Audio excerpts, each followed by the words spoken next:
Welcome to learners valley.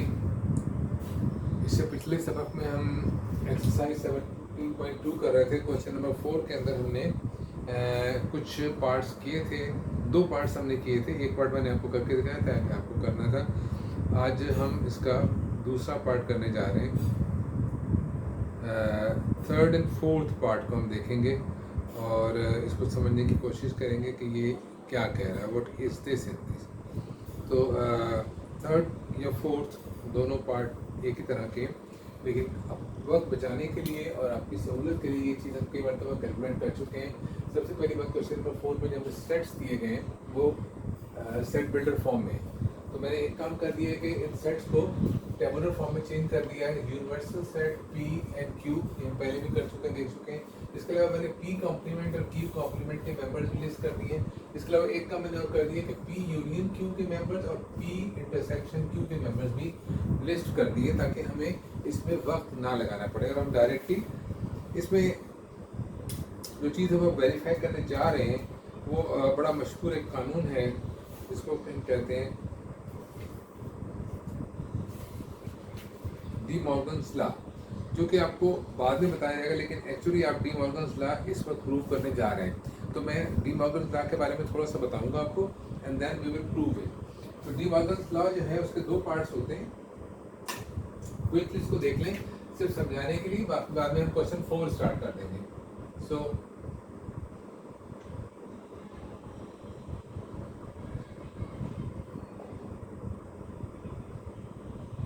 D Morgan's law ये कहता है कि अगर कोई दो सेट्स है ए बी और हम उनके यूनियन का होल कॉम्प्लीमेंट करें, that will be same as दोनों सेट के कॉम्प्लीमेंट्स के इंटरसेक्शन के बराबर होगा। बहुत सिंपल सी बात है, कोई खास बात नहीं है इसके अंदर। दो सेट्स का यूनियन का होल कॉम्प्लीमेंट दोनों सेट्स के इंडिविजुअल कॉम्प्लीमेंट्स के इंटरसेक्शन के बराबर होगा। इसका पहला पार्ट है। इसका दूसरा पार्ट बिल्कुल इसका अपोजिट है, कोई खास फर्क नहीं है कि अगर हम दो सेट्स ए और बी का इंटरसेक्शन करें और उसका होल कॉम्प्लीमेंट कर दें, तो ये इसके नतीजे में यहाँ पर अगर दोनों इंडिविजुअल सेट्स का हम कॉम्प्लीमेंट लें तो that will be same as the union. लेकिन यूनियन और इंटरसेक्शन का एक रिलेशनशिप है इसके अंदर कि दो सेट्स का हम यूनियन का होल कॉम्प्लीमेंट लें तो इंडिविजुअल सेट के कॉम्प्लीमेंट का इंटरसेक्शन के बराबर होगा, और अगर इंटरसेक्शन का होल कॉम्प्लीमेंट लें तो दोनों सेट्स के इंडिविजुअल कॉम्प्लीमेंट्स के यूनियन के बराबर होगा। ये डी मॉर्गन्स लॉ है। तो डी मॉर्गन्स लॉ का जिक्र लेकिन आगे है, लेकिन चूंकि हम इसकी कैलकुलेशन भी करने जा रहे हैं तो मैं इसीलिए इसको यहाँ पे बता दिए कि डी मॉर्गन्स लॉ है, जिसको हम प्रूव करने जा रहे हैं। इसमें से मैं एक पार्ट करूँगा, इस वक्त पार्ट 3 में कर रहा हूँ। दोनों एक ही जैसे हैं, पार्ट 3 कर लें या पार्ट 4 कर लें, इनमें कोई फर्क नहीं है। सो व्हिचएवर, मेरे लिए कोई फर्क नहीं है दोनों के अंदर। दोनों डी मॉर्गन्स लॉ की दो केसेस हैं। मेरा ख्याल है पार्ट आई विल प्रेफर कि मैं पार्ट 4 कर लेता हूँ। Please look at here, this is part 4। Part 4 says P intersection Q whole complement is same as P complement union Q complement। ये डी मॉर्गन्स लॉ की एक शक्ल है, एक फेस है, कोई फिक्स नहीं है कि कौन सा पहला है। बस डी मॉर्गन्स लॉ की दो शक्लें होती हैं और उसमें से एक शक्ल ये है, तो पहली हो या दूसरी हो, उसके लिए कोई फिक्स नहीं कि पहली कौन सी और दूसरी कौन सी हो। अब इसमें जब भी किसी को प्रूव करना है तो हमें दोनों चीज़ों को एक साथ लेके चलना पड़ेगा। तो ये लेफ्ट हैंड साइड है, left hand side of equation हम ले रहे हैं, that is P intersection Q whole complement. P intersection Q के मेंबर्स मैं लिस्ट कर चुका हूँ ऑलरेडी, तो हमें सिर्फ P इंटरसेक्शन Q का कॉम्प्लीमेंट मालूम करना है। तो left hand side, so this is going to be universal set minus P intersection Q। P intersection Q का कॉम्प्लीमेंट निकालना चाहते हैं तो हमें यूनिवर्सल सेट में इसको माइनस करना होगा। इस तरह से P intersection Q fourth complement बराबर होगा यूनिवर्सल सेट, बहुत सारे मेंबर्स हैं इसके अंदर, -3, -2, -1, 0, 1, 2, 3, 4 एंड 5। इसमें माइनस करेंगे P इंटरसेक्शन Q को, तो P इंटरसेक्शन Q के मेंबर्स हैं 2, तो क्या बचेगा इसके अंदर?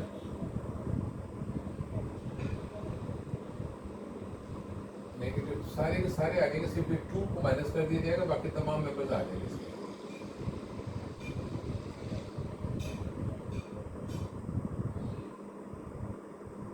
This is the left hand side value. Left hand side हमारे पास सेट आ चुका है, that is P intersection Q whole complement, और इसके मेंबर्स आए -3 से 5 तक, लेकिन इसमें 2 + 2 मौजूद नहीं है, वो माइनस हो गया। अब इसका दूसरा पार्ट है इक्वेशन का right hand side.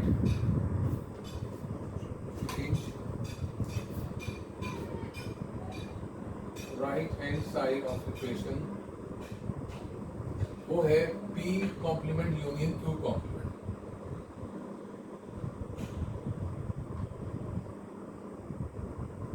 P complement और Q कॉम्प्लीमेंट के मेंबर्स हमने यहाँ लिस्ट करके रखे हुए हैं।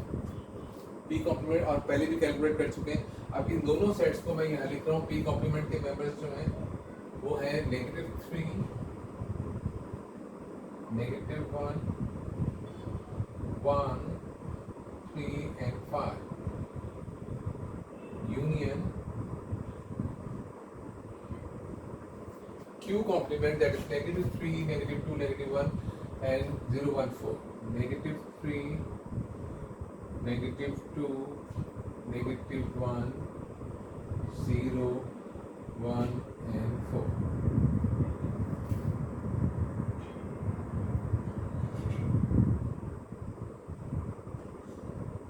जब इन दोनों सेट्स को हम मर्ज करेंगे, मिलाएंगे, यूनाइट करेंगे, यूनियन करने के लिए, तो क्या होगा कि सब जो कॉमन मेंबर्स हैं उन्हें हम 2 मरतबा नहीं लिखेंगे।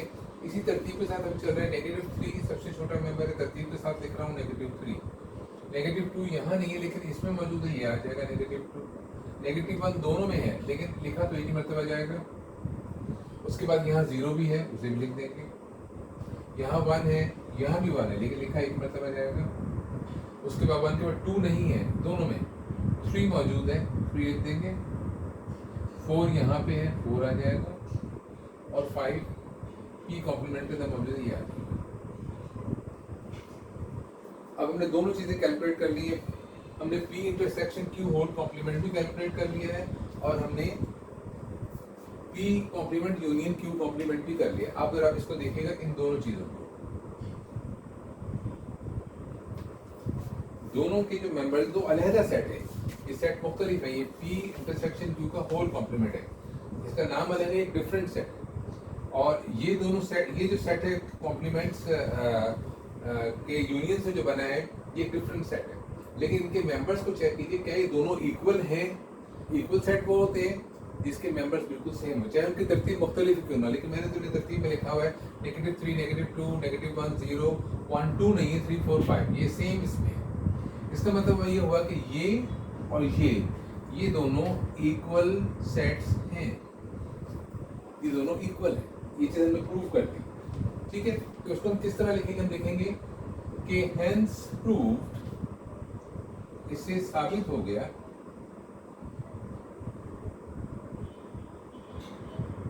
that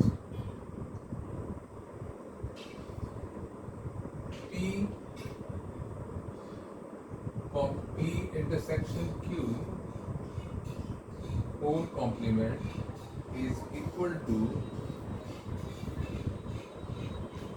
P complement union Q complement. That was required in question number 4. We were supposed to prove it. हमने इसे प्रूव कर दिया कि P इंटरसेक्शन की whole complement P complement unit Q complement के बराबर है। करने का तरीका, ये इन्फॉर्मेशन आप पहले कैलकुलेट कर चुके हैं, इन्हें आप नोट कर लेंगे। कि अगर नहीं की है तो पहले इन्हें कैलकुलेट करेंगे। आपको P कॉम्प्लीमेंट भी चाहिए, Q कॉम्प्लीमेंट भी चाहिए, यूनियन भी चाहिए और इंटरसेक्शन भी चाहिए। इसके बाद में आप इस प्रोसेस को करेंगे, इस इक्वेशन के दोनों साइड्स को सेपरेटली कैलकुलेट करेंगे। लेफ्ट साइड पे जो वैल्यू दी है उसको लेफ्ट हैंड साइड लेके कैलकुलेट करेंगे। राइट हैंड साइड इक्वेशन के एक लेफ्ट साइड है, एक राइट हैंड साइड है। जो राइट हैंड साइड पे है उसको कैलकुलेट करेंगे और फिर जब दोनों सेम आ जाएंगे तो इससे साबित हो जाएगा कि दोनों बराबर हैं। That was required to prove, ये प्रूव हो गया। ठीक है, सो दैट इज इसका पार्ट 3 मैंने छोड़ दिया है। ये आप लोग खुद कोशिश करेंगे इंशाल्लाह, बिल्कुल इसी तरह करना है, तो आप उसको प्रूव कर पाएंगे इंशाल्लाह। इसका आखिरी सवाल है, इसमें कोई मुश्किल नहीं है। क्वेश्चन नंबर 5 के अंदर मैं सिर्फ इन सेट्स को जो दिए गए हैं ए, बी एंड सी, मैं इनको सिर्फ टेबुलर फॉर्म में चेंज करके दिखाना चाहता हूँ ताकि आप लोगों को इसमें मुश्किल ना हो। इसके बाद में जो कैलकुलेशन करनी है इसमें ए इंटरसेक्शन बी या ए यूनियन सी या बी इंटरसेक्शन सी, ये आप लोग कर सकते हैं और भी बहुत कुछ कर सकते हैं इसके अंदर, लेकिन मैं सिर्फ आपको इन सेट्स को टेबुलर फॉर्म में कन्वर्ट करके दिखाना चाहता हूँ। So let's see that quickly, क्योंकि इसकी टेबुलर फॉर्म की शक्ल पिछले तमाम सेट से ज़रा मुख्तलिफ है, इसे मैं मिटा रहा हूँ and I am moving to question number 5।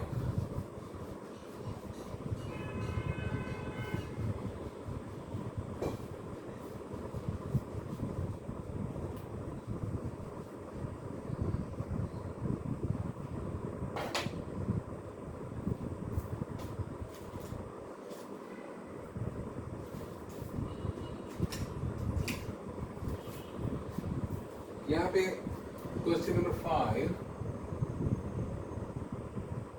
इसमें सेट ए दिया गया है।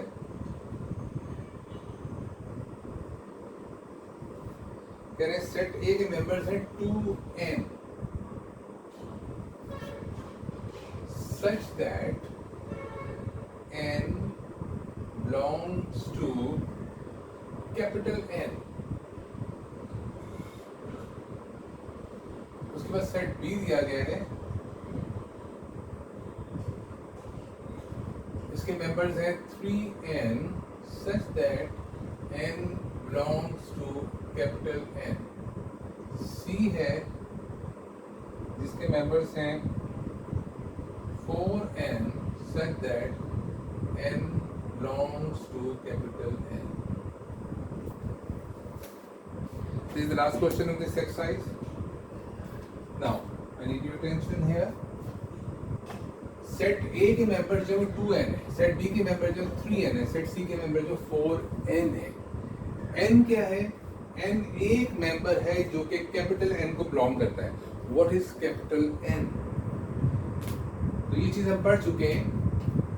कैपिटल N से मुराद है नेचुरल नंबर्स।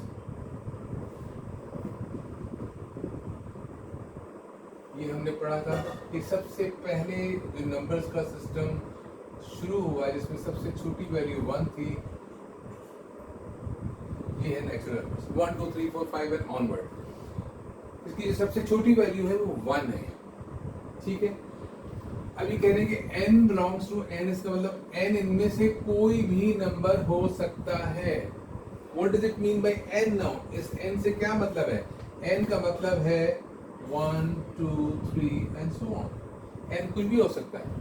लिहाजा अगर कोई मजीद कंडीशन नहीं दी गई है n के बारे में कि n किससे छोटा है, कितना बड़ा है, कौन सी वैल्यू देनी है, तो हम अस्यूम करेंगे कि n के अंदर सारी वैल्यूज आ रही हैं 1 2 3 एंड ऑनवर्ड। तो अब क्या करें? तो 2n क्या होगा? n की वैल्यू तो ये आ गई, 2n क्या होगा? देखिए 2n होगा 2 मल्टीप्लाइड बाई 1 2 3 ऑनवर्ड। फिर क्या बन जाएगा? 2 4 6 ऑनवर्ड। नेचुरल नंबर्स को 2 से मल्टीप्लाई कर दिया हमने। 2n, n की वैल्यू क्या थी? 1 2 3 4 5 6 7 8 ऑनवर्ड। तो इस तरह 2n की वैल्यू क्या होगी? 2 4 6 8 10 12 14 ऑल इवन नंबर्स। इस तरह अगर हम 3n की वैल्यू निकालना चाहें तो क्या निकलेगी? 3n होगा 3 टाइम्स 1 2 3 ऑनवर्ड। तो ये क्या बन जाएगा?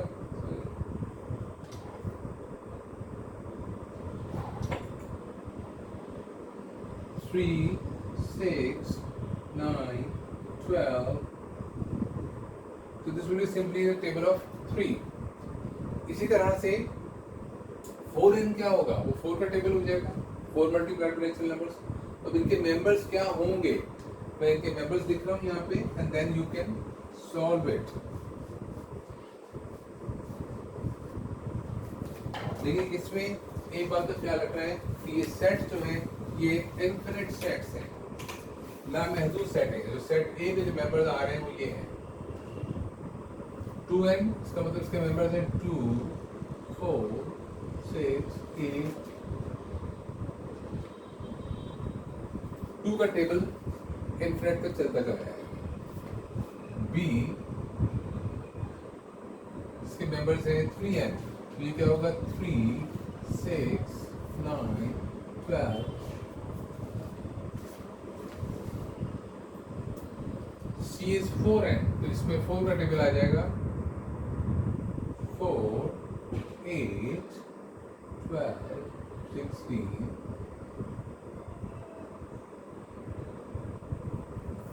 ये आपके पास एबीसी सेट आ गई।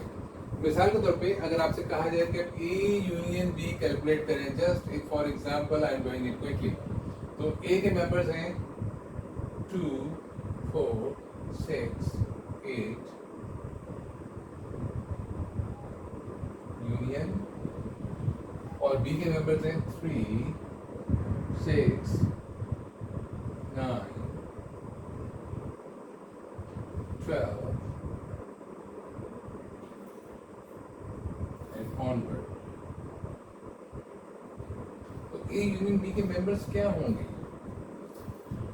इसमें 2 के मल्टीपल्स भी आ रहे हैं और 3 के मल्टीपल्स भी आ रहे हैं। तो क्या करेंगे? अब इनको मिलाकर लिखना शुरू कर देंगे। 2 आएगा, फिर 3 आएगा, फिर 4, फिर 6 दोनों में कॉमन है, एक ही मरतबा लिखा जाएगा, फिर 8, फिर 9, फिर 2 के मल्टीपल्स हैं तो 10 भी आएगा इसमें, और फिर यहाँ पे 12 आ जाएगा।